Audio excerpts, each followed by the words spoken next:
Well, welcome to the free live Monday Marketing Plan Q&A. I'm John Hunt, author and marketing strategist with marketingplanguide.com. We do this every Monday from 3 o'clock to 3:30 Central Time.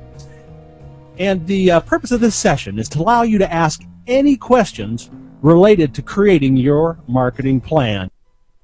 Okay, our next question comes from someone that says, how do I best market a leisure time learning facility?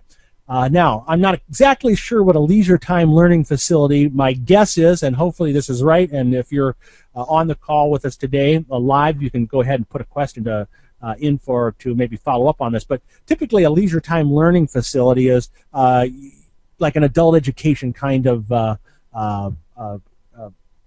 company or service where you maybe it's not critical for your life or your career, but it's something you'd like to learn a little bit more. And so I think about community ed or adult education. There's commercial versions of that as well. So the question, how do I best market a leisure time learning facility? Well, the first question, like in any marketing thing, is who has a need for this service? And again, we're talking, if we're going to let a little repetition from some of our other videos on targeting and finding the need, but creating that buyer profile is so key. And then selecting the media tool to reach that audience. And we're not going to go really in depth on this. There's other videos that we have up at our YouTube channel, which is youtube.com/marketing plan guide, where you can maybe find a little bit more about how do I select the right media tool, or what's the return on investment, and all those kinds of questions that you need to ask. But really the basic thing is who has a need for this service, this adult learning, leisure time learning facility. Now, in something like this, I think the best way to get them is to have them try it. And in marketing, we have a thing called the threshold cost. This is what will it cost to get someone to try your service for the first time. And it's an expensive number, folks.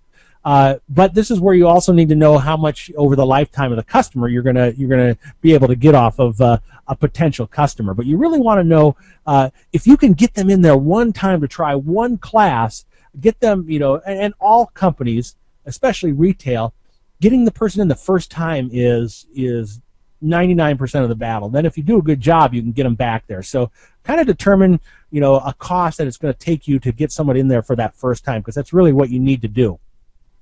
And you could do this a variety of ways, but incentives are already great. Think about what incentive can you offer to get someone in, to come experience this facility.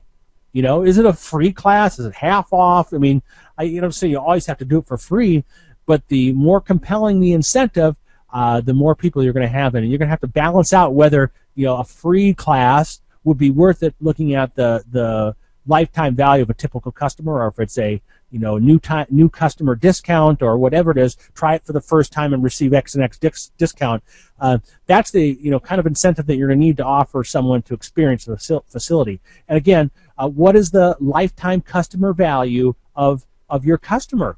How much would a typical person, and this is where you need to go back and look at stats, once someone takes a class, how many more classes do they take? How much revenue is that person worth over the lifetime of their deal? Because you may find out if the average person takes 10 classes at $300 each, that's $3,000 in revenue. It might be worth spending $100 to get them in, or $200, or whatever the number is that you determine is the appropriate threshold cost to get them in there. So I think that incentive is there too. Also, don't forget about the referral program. The best advertising is those who've already experienced your classes. And can you come up with some kind of reward for them to bring a new customer in? Give them half off their next class if they bring someone new. Give them a free class. Again, you do the math on that. But having a referral program in place is probably the best way, for just about any business. If you don't have a referral program in, then you're probably missing out on something. But particularly in something like this, because again, you got to get people over that threshold for that first class in order to get them to experience it, and then potentially come back for additional classes. John Hunt here from marketingplanguide.com saying so long, and thank you for attending, and we'll see you next Monday at 3 o'clock p.m. Central Time.